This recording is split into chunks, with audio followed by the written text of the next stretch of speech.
Bonjour et bienvenue ici à Addis Abeba en Éthiopie. Nous sommes ici au centre de testing de l'Union africaine où se tient le 35e sommet des chefs d'État et du gouvernement du 5 au 6 février 2022. Et pour une session sans Covid-19, c'est tout un dispositif qui a été mis par l'Union africaine.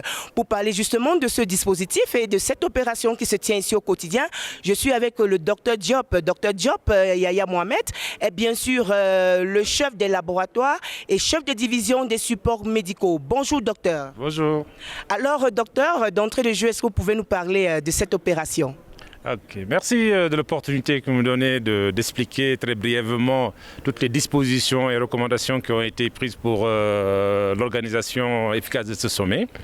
Il faut dire que la Commission de l'Union africaine, le département médical et Africa CDC travaillent avec le gouvernement fédéral éthiopien qui a mis à notre disposition plus d'une quarantaine de personnes rien que pour ce testing. Et nous avons mis en place 5 sites de prélèvement dans le compound de la commission, en plus de tous les sites dans les grands hôtels où ce personnel est déployé. Le test, il est obligatoire. Déjà à l'arrivée, il faut avoir un test PCR négatif. Une fois que vous venez à Addis Abeba, pour accéder aux réunions, il faut obligatoirement être testé tous les jours par un test antigénique.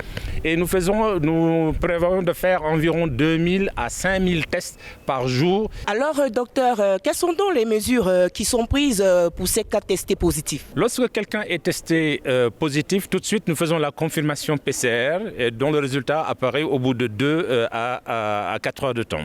La personne est soit isolée dans son hôtel lorsqu'elle n'est pas symptomatique, ou bien carrément envoyée dans les structures sanitaires de la place, notamment dans les cliniques privées ou au niveau des hôpitaux publics que le gouvernement éthiopien a mis à notre disposition. Alors merci docteur Yaya Diop.